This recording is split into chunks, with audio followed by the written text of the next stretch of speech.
साल 1098 यूरोप से हजारों लोग युद्ध की तैयारी में पूरे लाव लश्कर के साथ जेरूसलम की तरफ निकले। पर ये लोग जेरूसलम क्यों जा रहे थे? जवाब है पोप का आदेश। पोप ही ईसाइयों के सबसे बड़े धर्मगुरु होते हैं। पर ऐसा क्या है जेरूसलम में जो पोप ने ऐसा आदेश दिया? वजह है इस शहर का ईसाई धर्म में महत्व। अब थोड़ा फास्ट फॉरवर्ड करते हैं और आते हैं वर्तमान में। इस वक्त जब आप ये वीडियो देख रहे हैं तब भी इजराइल गाजा में लड़ रहा है। कोई टैंक के अंदर बैठा अपने निशाने का इंतजार कर रहा है। किसी स्नाइपर की उंगलियां ट्रिगर पर जमी हुई हैं। इजराइल की लड़ाई सिर्फ धार्मिक न रहते हुए राजनीतिक भी हो चुकी है। लेकिन 1000 साल पहले जब यूरोप से हजारों ईसाइयों ने जेरूसलम की तरफ कूच किया था तब इसका मकसद सिर्फ धार्मिक था। क्या थी ये लड़ाई? क्या थे इसके कारण? जानेंगे आज के एपिसोड में। नमस्कार, मेरा नाम दिव्यांशी समराव है। आप देख रहे हैं ऐतिहासिक किस्से कहानियों से जुड़ा हमारा रोजाना का कार्यक्रम तारीख, जहां आज हम आपको सुनाएंगे कहानी क्रूसेड्स यानी धर्मयुद्ध की।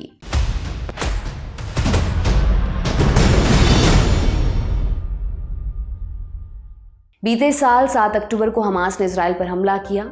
इसके कुछ दिनों बाद तुर्की के राष्ट्रपति रेसिप तैयब अर्दोआन ने कहा कि अगर इजराइल ने गाजा पर हमले बंद नहीं किए तो ये क्रूसेड का रूप ले सकता है। क्या है ये क्रूसेड? ऐसे युद्ध जो धर्म के नाम पर धर्म के लिए लड़े गए, इन्हें कहा गया द होली क्रूसेड्स यानी धर्मयुद्ध।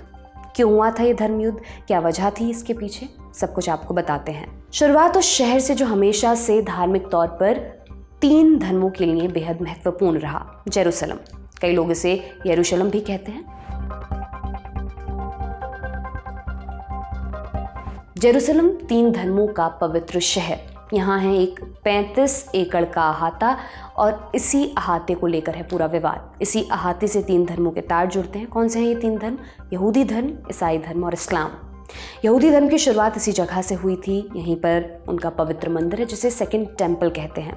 ईसाई मान्यता के अनुसार ईसा मसीह ने इसी शहर में अपने उपदेश दिए। इस शहर में एक गलियारा है। कहते हैं सूली पर चढ़ाने से पहले ईसा मसीह को इसी गलियारे से गुजारा गया, जिसे वाया डोलोरोसा कहा जाता है। इस्लाम में भी मक्का और मदीना के बाद सबसे पवित्र जगह है जेरूसलम। माना जाता है यहाँ मौजूद डॉम ऑफ द रॉक से ही पैगंबर मोहम्मद ने बुराक नामक घोड़े पर बैठकर जन्नत की यात्रा की थी। साथ ही किंग सुलेमान ने ईसा से 1000 साल पूर्व जो इबादतगाह बनवाई थी, मुसलमान उससे भी आस्था रखते हैं। यानी 3 धर्म, 3 मान्यताएं। और इसी वजह से जेरूसलम पर कब्जे को पुराने समय से ही शान से जोड़कर देखा जाता है। जिसका कब्जा उसके धर्म का भी झंडा बुलंद। और इसी कब्जे के लिए शुरू हुई जंग, जिसे कहा गया क्रूसेड्स। पैगंबर मोहम्मद की बात से जेरूसलम पर इस्लामिक खलीफाओं का राज था। ईसाइयों के अंदर एक भावना तो थी कि अपने पवित्र शहर को वापस जीतना है, पर इसके लिए उनके पास कोई रोड मैप नहीं था, कोई लीडर नहीं था। साल 1096 में ईसाइयों ने तय किया कि अब वो जेरूसलम वापस लेकर ही रहेंगे। और इस मुहिम में एक ईसाई राजा एलेक्सियस प्रथम अग्रणी भूमिका में थे। एलेक्सियस प्रथम एक बड़े राजा थे। 1081 में उन्होंने बाइजेंटाइन जैसे बड़े साम्राज्य पर कब्जा कर लिया था। पर जेरूसलम कोई राज्य नहीं था, बल्कि लाखों ईसाइयों की श्रद्धा का केंद्र था। लिहाजा हमले की जरूरत थी पोप की अनुमति की। पोप यानी ईसाइयों के सबसे बड़े धर्मगुरु। उस समय पोप की पदवी पर थे पोप अर्बन द्वितीय। एलेक्सियस प्रथम ने पोप के पास अपना डेलीगेशन भेजा और युद्ध करने की अनुमति उनसे मांगी। इसके पीछे एक सोच ये भी थी कि अगर इस हमले को चर्च का सहयोग मिले तो इसे और भी ज़्यादा पब्लिक सपोर्ट मिलेगा। और हुआ भी कुछ ऐसा ही। पोप के मुताबिक सभी गैर ईसाई लोग एलियन रेस थे। लिहाजा ईसाइयत को मानने वाले लोगों ने हथियार उठा लिए। पोप ने इसे न्यू स्पिरिचुअल बिगनिंग यानी एक नई आध्यात्मिक शुरुआत बताया। 50,000 से ज़्यादा लोगों ने पैदल ही जेरूसलम की तरफ कूच कर दिया। पर जेरूसलम पड़ोस में तो था नहीं और इतने लोगों का समुद्र के रास्ते जाना भी संभव नहीं था। लेकिन फिर भी कुछ वॉरलॉर्ड्स के नेतृत्व में क्रिश्चियंस का काफिला निकल पड़ा। इस काफिले में एक चीज़ की कमी थी, प्लानिंग की। इसलिए जेरूसलम के रास्ते में ही कई लोग भूख प्यास से मारे गए। इस बीच क्रूसेडर्स को रास्ते में दूसरे धर्म के जो भी लोग मिले उन्हें गाजर मूली की तरह काट दिया गया। मरने वालों में सबसे ज़्यादा संख्या थी यहूदियों की। इसका कारण था यूरोप में यहूदियों के खिलाफ फैली नफरत, या जिसे एंटी सेमिटिज्म कहा जाता है। बहरहाल क्रूसेडर्स आगे बढ़े तो उन्होंने अपनी फौज को 4 हिस्सों में बांट लिया। चारों हिस्सों का नेतृत्व एक एक राजा को सौंपा गया। क्रूसेडर्स का एक और दल था जिसे एमिको नाम का एक जनरल लीड कर रहा था। ये दल कुख्यात था यहूदियों के कत्लेआम के लिए। इस दल ने 1096 आते आते राइनलैंड यानी आज के जर्मनी में यहूदियों का बड़े पैमाने पर कत्लेआम किया। इस हमले के पीछे क्रूसेडर्स के 3 मुख्य लक्ष्य थे: जेरूसलम पर कब्जा, ईसाई धर्म को फैलाना और इस्लाम के विस्तार को रोकना। पहले उद्देश्य को क्रूसेडर्स ने जल्दी हासिल भी कर लिया, लेकिन फिर मामला फंस गया। देखिए आगे क्या हुआ।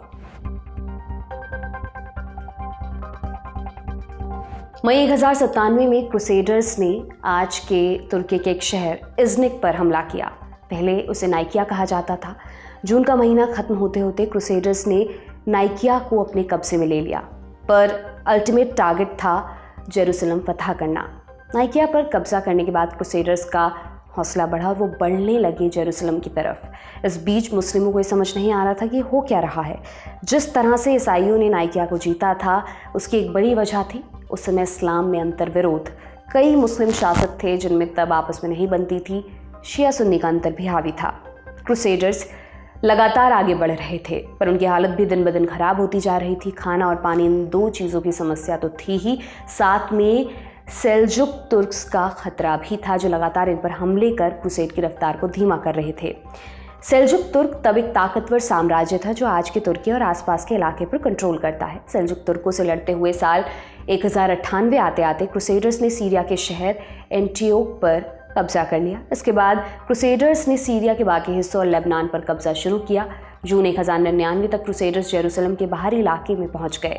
क्रूसेड शुरू होने के 4 साल बाद जेरूसलम में क्रूसेडर्स की एंट्री हुई और इसके साथ ही शुरू हुआ कत्लेआम। ईसाई लड़ाकों ने बच्चे, बूढ़े और किसी को नहीं छोड़ा और ये लड़ाई जीत ली। कब्जे के बाद ईसाइयों ने 4 स्टेट्स बनाए: जेरूसलम, एडेसा, एंटियोक और ट्रिपोली। एक पुरानी कहावत है ना, जंग एक अंधेरी गुफा का दरवाजा खोलने जैसी है। इसका अंत कहाँ होगा ये कोई नहीं बता सकता। क्रिश्चियंस की जीत के साथ जंग खत्म नहीं हुई। मुस्लिमों ने जेरूसलम खो दिया था और उन्हें लगातार ये बात खाई जा रही थी और इसी के साथ शुरू हुआ दूसरा क्रूसेड। 1144 में तुर्क जनरल जेंगी के नेतृत्व में मुस्लिमों ने एडेसा पर हमला किया और इस पर कब्जा कर लिया। इससे यूरोपियन राजाओं का माथा ठनका। फ्रांस के राजा लुई सप्तम और जर्मनी के राजा कॉनराड तृतीय ने मिलकर इसका मुकाबला करने की योजना बनाई, पर तब तक इस्लामिक योद्धा जीत चुके थे। उन्होंने ईसाई पक्ष को भारी नुकसान पहुंचाया और दूसरे क्रूसेड में उनकी जीत हुई। पर कहानी यहीं पर खत्म नहीं होती। पिछली 2 लड़ाइयों में दोनों साइड का भारी नुकसान हुआ था और इसी की जड़ बना तीसरा क्रूसेड। 1187 से 1192 तक चलने वाले इस क्रूसेड को इतिहास का सबसे निर्णायक क्रूसेड कहा जाता है। साल था 1185।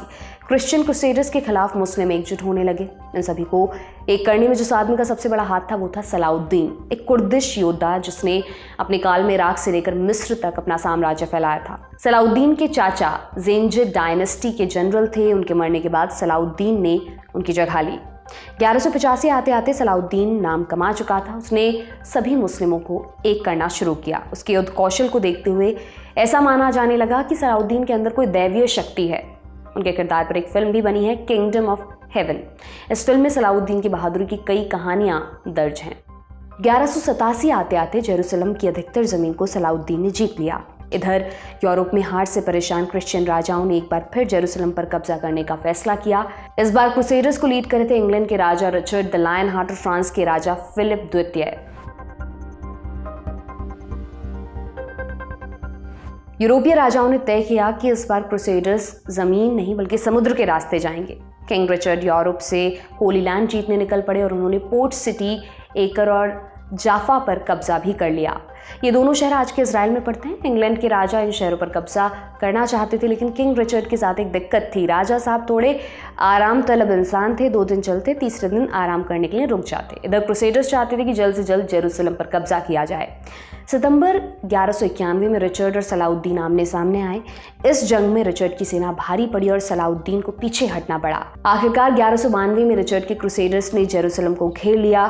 किंग रिचर्ड एक समझदार इंसान थे। मारकाट के बजाय उन्होंने बातचीत से कोई हल निकालने का सोचा। रिचर्ड और सलाउद्दीन ने एक पीस ट्रीटी साइन की, जिससे कुछ समय के लिए लड़ाई रुक गई। इसे ट्रीटी ऑफ जाफा कहा जाता है। तय हुआ कि क्रिश्चियन तीर्थयात्रियों को बिना किसी रोक टोक के जेरूसलम आने की इजाज़त दी जाएगी। इस तरह तीसरा क्रूसेड खत्म हुआ। माना जाता है कि तीसरे क्रूसेड में किसी को जीत नहीं मिली, पर जैसा कि हमने पहले ही बताया, एक जंग दूसरी जंग का दरवाज़ा खोलती है, ऐसा ही हुआ। यूरोप में रिचर्ड द्वारा साइन की गई ट्रीटी की वजह से लोगों में असंतोष जागा। लोगों का ऐसा मानना था कि जेरूसलम के इतने करीब होकर भी हमला ना करना रिचर्ड की बहुत बड़ी भूल थी। इसलिए 1198 में पोप इनोसेंट तृतीय ने चौथे क्रूसेड को शुरू करने का आदेश दिया, पर इस बार प्लान में थोड़ा चेंज किया गया। अब तक क्रूसेडर्स जेरूसलम की ओर कूच करते थे, इस बार पोप ने कॉन्स्टेंटिनोपल का रुख करने का आदेश दिया, वही कॉन्स्टेंटिनोपल जो आज के तुर्की का इस्तांबुल है। कॉन्स्टेंटिनोपल पर उस समय बाइजेंटाइन साम्राज्य के राजा एलेक्सियस तृतीय का कब्जा था। क्रूसेडर्स की जीत हुई और बाइजेंटाइन साम्राज्य का पतन हो गया, यानी इस बार के क्रूसेड में जेरूसलम का जिक्र तक नहीं आया। इसके बाद जो भी क्रूसेड हुए, इनमें से किसी भी क्रूसेड में ईसाई पक्ष को निर्णायक जीत नहीं मिली। कुल मिलाकर देखें तो अंत में मुस्लिमों का पलड़ा ही भारी रहा। जेरूसलम का इलाका भी उन्हीं के कब्जे में रहा। आखिर में आपको सुनाते हैं क्रूसेड के ही एक ऐसे दौर की घटना, या यूं कहें कि एक क्रूसेड की घटना जिसे कहा गया अल्बिजेंसियन क्रूसेड।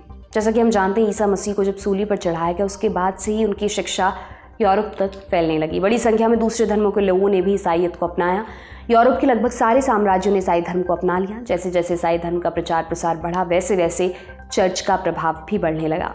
राजा भी ईसाई धर्म का होता था और राजा डिवाइन राइट्स माने दैवीय अधिकारों की बात करता था, पर ये अधिकार दे कौन? ये देता था चर्च, माने जो राजा होता था उसे भी चर्च की बात माननी होती थी। चर्च के खिलाफ जाने पर सजा दी जाती थी, यानी कुल मिलाकर कैथोलिक्स बहुत शक्तिशाली होते जा रहे थे। कैथोलिक्स के इस एक छत्र राज के खिलाफ ईसाई समुदाय में ही एक सेक्ट या पंथ निकल के आए। इन्हें कैथर या अल्बिजेंसियन के नाम से जाना गया। ये कैथोलिक शिक्षाओं का विरोध करते थे। इस विरोध करने के लिए कैथर्स ने अपना अलग चर्च बना लिया। अब कैथोलिक चर्च के होते हुए किसी और चर्च के बनने का मतलब था कैथोलिक चर्च को सीधी चुनौती। कैथर्स का यह आंदोलन फ्रांस के शहर अल्बी से शुरू हुआ, इसीलिए इसे अल्बिजेंसियन नाम से भी जाना जाने लगा। ये अपने आप को गुड क्रिश्चियन कहते थे। इन्होंने ईसाई धर्म के पुराने कई रीति रिवाजों को मानने से इनकार कर दिया। पोप और कैथोलिक चर्च इससे नाराज हो गए। कैथोलिक चर्च ने इससे परेशान होकर पोप इनोसेंट तृतीय की अगुवाई में कैथर्स को मारना शुरू कर दिया। जो भी धर्म के खिलाफ बोलता उसे मारा जाने लगा, पर लोगों को मारने की वजह से उनके अंदर का गुस्सा और बढ़ता जा रहा था। जब कई सारे सेक्ट चर्च में रिफॉर्म की बात करने लगे तो कैथोलिक चर्च ने सबको सजा देनी शुरू कर दी। इतिहास में ऐसा जिक्र भी मिलता है कि कैथोलिक चर्च की टीचिंग्स नकारने वालों को जिंदा जला दिया गया, कुछ को देश निकाला देकर सर्बिया भेज दिया गया। इस बीच जेरूसलम पर कब्जे के लिए भी 5वां और 6ठा क्रूसेड जारी था। इन्हीं क्रूसेडर्स को पोप इनोसेंट तृतीय ने आदेश दिया कि जहां भी कैथर्स मिले उन्हें मार दिया जाए। दक्षिणी फ्रांस के कुछ ऐसे शहर थे जिन्होंने पूरी तरह से कैथोलिक परंपरा को नकार कर कैथर्स की बातें फॉलो करनी तय की। साल 1234 आते आते ज़्यादातर कैथर्स मारे गए। जो बचे पोप ने उन्हें वापस कैथोलिक बनाना शुरू कर दिया। कुल मिलाकर देखें तो क्रूसेड होली वॉर या धर्मयुद्ध कोई एक लड़ाई या घटना नहीं थी, बल्कि कई सारी लड़ाइयों की एक श्रृंखला थी। सब में बस एक चीज़ कॉमन थी, ये सारे युद्ध लड़े गए धर्म के नाम पर या धर्म के लिए। कभी दूसरे धर्म के खिलाफ, कभी अपने ही धर्म के ऐसे लोगों के खिलाफ जो कैथोलिक चर्च से इत्तेफाक नहीं रखते थे। बहरहाल आज के एपिसोड में इतना ही। ये तमाम जानकारी आपके लिए इकट्ठा की थी हमारे साथी मानस ने। देखते रहिए दी लंदन टॉप। बहुत बहुत शुक्रिया।